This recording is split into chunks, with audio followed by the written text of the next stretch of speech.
To listen ad-free, visit zinspod.co/subscribe.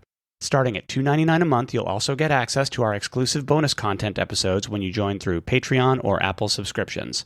Thanks for supporting the show.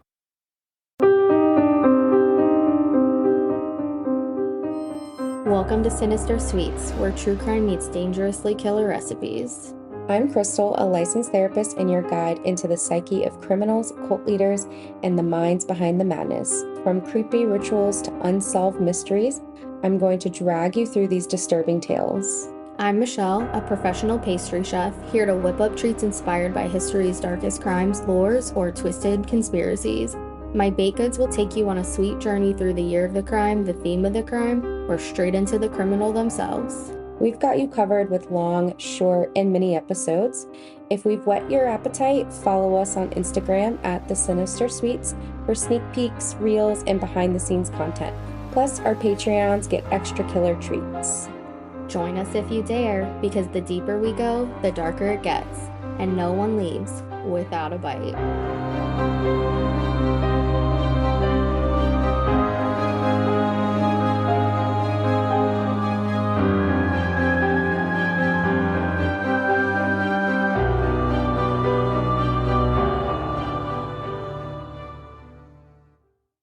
A devoted father, an Air Force veteran, and a man who worked hard to provide for his family, Joe Stutzman's life was built on dedication and love.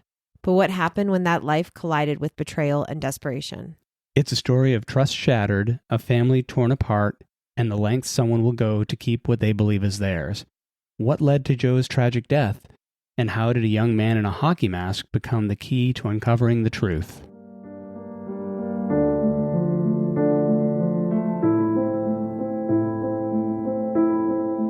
Hi, and welcome to Sins and Survivors, a Las Vegas true crime podcast where we focus on cases that deal with domestic violence, as well as missing persons and unsolved cases. I'm your host, Sean, and with me, as always, is the one and only John. I am the only John in the room. Before we get into this week's case, we want to talk about a recent shooting of a homeowner by a Las Vegas Metro police officer here in Las Vegas on November 12th, just a few weeks ago. The case is in its very early stages currently, but the circumstances have made it national news, and we think it's important that we talk about it. Brandon Durham was 43 and married to a woman named Rachel Gore. He had a 15-year-old daughter and a 13-year-old stepson, and the family lived on Wine River Drive near Sunset Park here in Las Vegas. He worked in a real estate office and, based on reporting, had many devastated friends who described him as a hometown boy and a passionate sports fan. He loved the Minnesota Vikings, the UNLV Rebels, the Golden Knights, and the Las Vegas Raiders. They also said he was a devoted dad and described him as goofy, funny, an amazing person, and a beautiful soul who lit up a room. Alejandra Boudreau was from Seattle, Washington, and apparently had met Brandon on a dating app, and the two were allegedly involved in a relationship, according to news reports. Lawyers for the family stated there was some kind of domestic incident the police responded to in which someone refused to leave Brandon's home, and they believe that it is the same suspect. The police released the 911 call from that incident, and Brandon is heard saying that an ex-friend, Marie, which is Alejandra's middle name, was refusing to leave his home, and that she had gone through his drawers and things in his bedroom looking for something. Police were dispatched to Brandon's house, and Marie, Alejandra, agreed to leave and left for the airport. The fatal incident occurred the next day, the evening of November 12th, 2024. Police received a 911 call from Brandon Durham around 9 p.m. He told the 911 dispatcher that two people were breaking into his family's home. It turned out there was only one person breaking in, and it was Alejandra. According to reports and police documents, she broke in through a window and turned on the gas on the stove, intending to blow up the house, and then took two large kitchen knives to go after Brandon. Her motive was unclear, but reporting also says that she claimed she was suicidal and was hoping to die at the hands of the police. A neighbor also called 911 at the same time as Brandon, describing a person in a red hoodie who had broken the windows of the house, as well as badly damaged Brandon's car with bricks. The intruder then climbed in through the window. Brandon told them he and his 15-year-old daughter had locked themselves in a bathroom as he urged the police to come to their aid. Upon arriving at the home, Las Vegas Metropolitan Police Department officers observed signs of forced entry, including broken windows on the house and vehicles, and heard screaming from inside. Officer Alexander Bookman, one of the responding officers, kicked open the front door to gain entry into the home. In the body cam footage that was released, Boudreau and Durham can be seen struggling over a knife. Durham was in his boxers and was defending himself from being stabbed by Boudreau, who was wearing a hoodie. Officer Bookman shouted at them to drop the knife, but then almost immediately opened fire, not at the obvious assailant, but at Brandon. He was shot once and fell, and then Bookman shot him 5 more times. The suspect, Boudreau, was not injured, but was arrested at the scene. This all happened in front of Brandon's 15-year-old daughter. It is very important to note here that Officer Bookman is the same officer who had responded to the 911 call at Brandon's house the day before, and he had noted in his report that Alejandra had packed up and left the house for the airport. This makes the incident even more infuriating, as Bookman was familiar with both of them and had just been to Brandon's house not even 24 hours earlier. Bookman is currently on paid administrative leave. Boudreau has been charged with several felonies, including manslaughter, home invasion, and assault with a deadly weapon, child abuse, and disregard for the safety of personal property. Prosecutors also indicated that more charges could be brought as the investigation progresses. Brandon's family has retained 2 prominent national civil rights attorneys named Lee Merritt and Cannon Lambert, who have called for the arrest of Officer Bookman and have met with the Las Vegas District Attorney Steve Wolfson. According to Wolfson, 2 investigations are happening concurrently. The first is to determine if any policies were violated that could lead to disciplinary action, and the second is a criminal investigation to determine if any charges should be brought against the officers. Boudreau refused to be transported to her arraignment, but Judge Amy Wilson has ordered her to be transported to that arraignment by any means necessary. On Saturday, November 23rd, supporters plan to march in downtown Las Vegas to protest what happened to Brandon. Minister Vance Sanders, who organized the march, said, "It's our own city, so of course you're not going to sit by and be quiet. We're going to stand up." This episode will come out after that event, so please visit our social media, where we will continue to provide updates. This incident is a horrible tragedy for Brandon's family. A devoted father and beloved member of our community has had his life ended by the very people that he called for help in an emergency. This happens way too often in the U.S. and way too often to people of color. Along with our whole community, we are hoping for justice for Brandon, and we're keeping his family in our thoughts through this unimaginable loss. At the time of this recording, Brandon's family is asking for the officer to be arrested. The family has set up a GoFundMe to help pay for Brandon's funeral expenses and for counseling and emotional support services for the family as they grieve and seek healing. We'll link to that GoFundMe in the show notes this week and add it to our link tree. We will provide an update as soon as we have more information, but on to this week's case, which is the story of the murder of Joe Stutzman. Joe was born December 16, 1977, in Altoona, Pennsylvania. In the mid-1990s, when he finished high school and was thinking about a career, he knew there wasn't a lot of opportunity in his small town, which has since grown even smaller. So he decided to join the Air Force and serve our nation instead. When he was about 25 years old, Joe was stationed at Nellis Air Force Base in the northeast of Las Vegas. Not long after he moved here, he met Brandy Norfleet at a nightclub, and the two of them hit it off immediately and got married in 2003. Brandy was a Las Vegas local who grew up being raised by a single mom who worked odd hours to make ends meet. She was known to be a very caring individual, according to her friends, and as we said, Joe and Brandy seemed to fall for each other right away. After they married, they bought a house in North Las Vegas and they had a son in 2005. According to several accounts, Joe was a dedicated provider for his family. He decided to leave the Air Force and became a civilian military aircraft mechanic instead, and as a contractor, he started making significantly more money, which helped him take care of his family. The major downside to this was that Joe had to travel overseas quite frequently, and for long stretches of time, including traveling to areas that were active war zones, like Iraq and Afghanistan. Friends of Brandy told the Oxygen Network that Brandy's mental health suffered when Joe was gone. She was very lonely and was possibly coping with depression.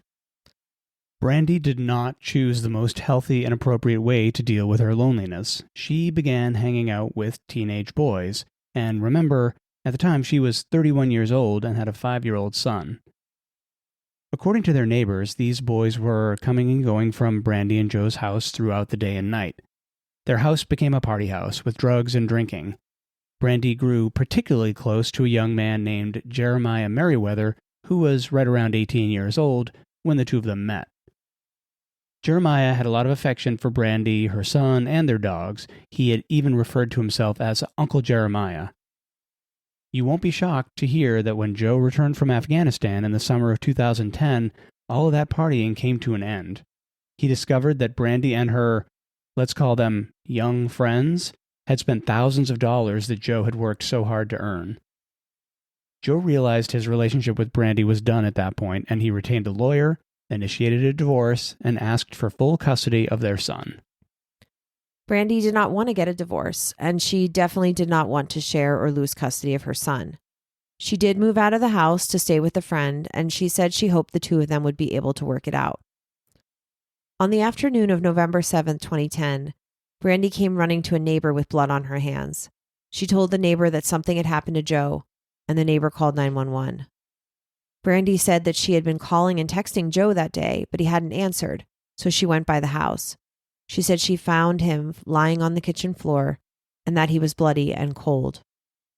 The police arrived at the house, and sadly, they found that Joe had been killed.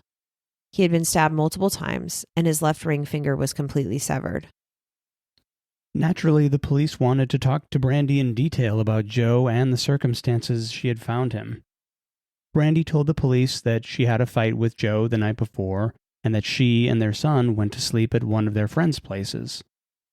She also told detectives that Joe was abusive, but we will note that it was she who had been arrested for domestic violence against him twice in 2010. She was arrested on July 11th, as well as just 2 days before Joe was killed. According to detectives, she had tried to ram Joe with her car. Despite this, she insisted that she did not have anything to do with Joe's murder. When detectives asked her if one of her teenage friends could have done it, she pointed the finger at Jeremiah. According to Brandy, she and Jeremiah had a brother-sister relationship, but she suspected that he was interested in a romantic relationship, and she was not into that idea. She told detectives that she had told Jeremiah about the problems that she and Joe were having, and that Jeremiah was very upset about how Joe was treating her. As the interrogation went on, Brandy eventually admitted that Jeremiah had shown up at the place she was staying around 4 a.m. the night before, covered in blood, and told her that he had confronted Joe and killed him. Brandy said she lied to the police before because she was afraid of being accused of the murder, which she continued to deny that she had anything to do with, and she was afraid of losing custody of her son. She told the police that she had discussed murdering Joe with several of her teenage friends, but she never believed any one of them would do it. Jeremiah was also interviewed by the police. He initially lied to the detectives and said that he was home on the night of the murder, but he eventually did admit that he went to Joe's house to confront him about how he treated Brandy.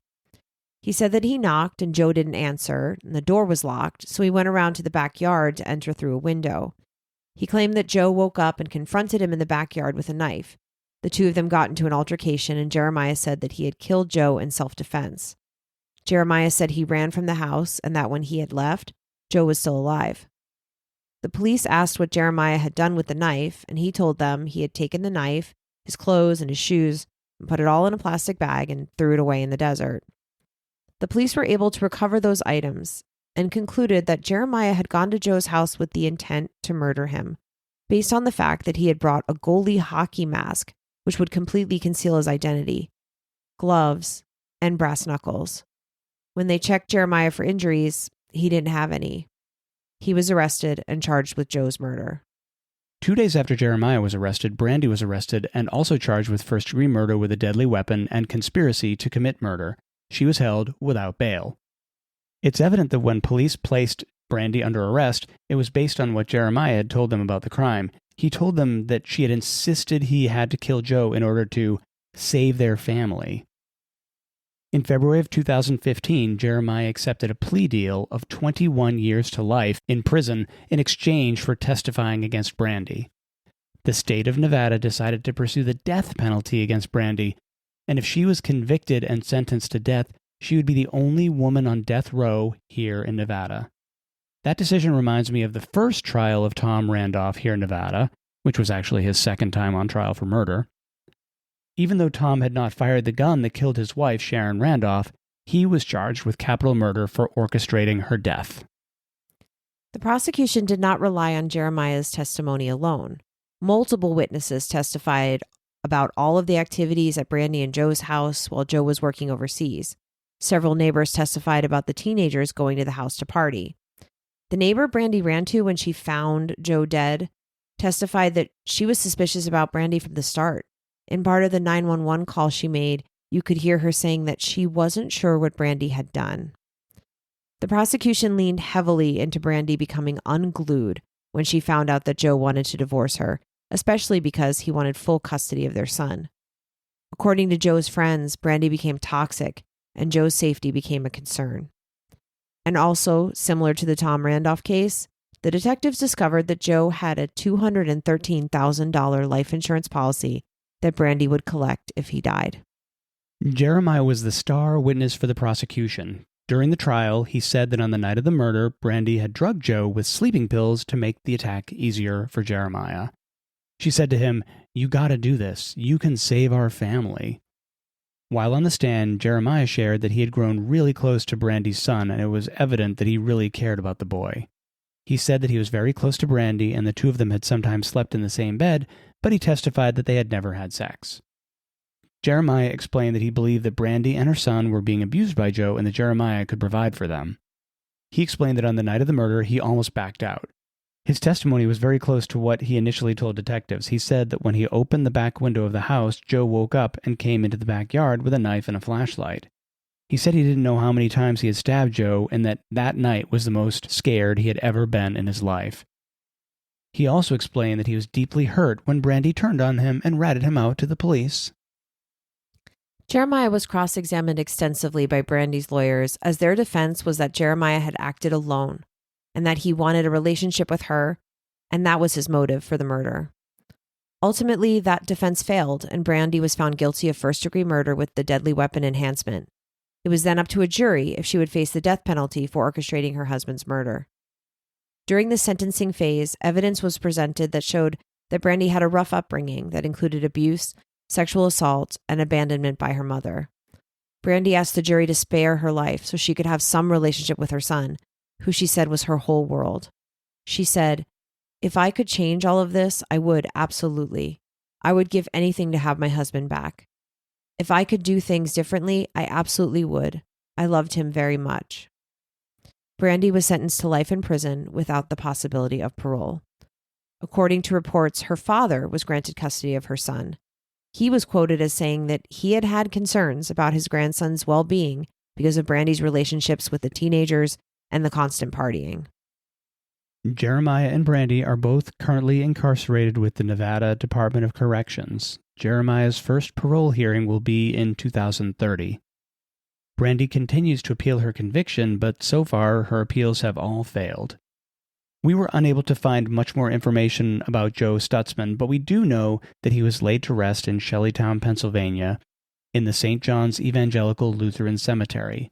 He was only 32 years old when he died, having served in the Air Force and assisted the military overseas for many years. He left behind a 5-year-old son when he was killed, as well as his 2 loving parents. His friend Gregory commented on his memorial page, "What a great crew chief and friend he was. He is missed and loved by so many." This week, we shared the tragedies of 2 Las Vegas fathers whose lives were taken. The recent death of Brandon Durham continues to shock and horrify Las Vegas and the world. Be sure you are following us on social media so you don't miss his GoFundMe. We know his family will appreciate the support. Also, be sure to share the podcast with a friend and leave us a review wherever you listen to your podcasts. It really helps. Thank you as always for listening, and remember, what happens here happens everywhere.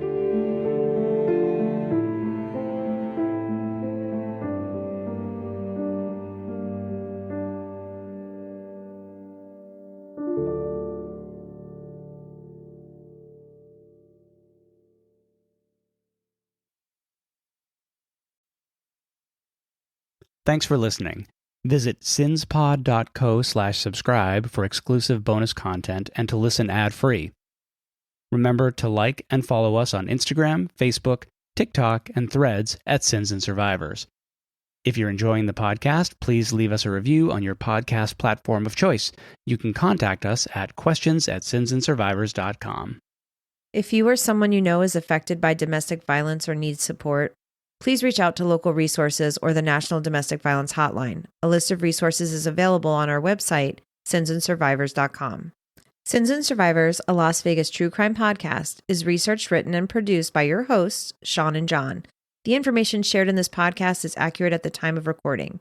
If you have questions, concerns, or corrections, please email us. Links to source material for this episode can be found on our website, sinsandsurvivors.com. The views and opinions expressed in this podcast are solely those of the podcast creators, hosts, and their guests. All individuals are innocent until proven guilty. This content does not constitute legal advice. Listeners are encouraged to consult with legal professionals for guidance.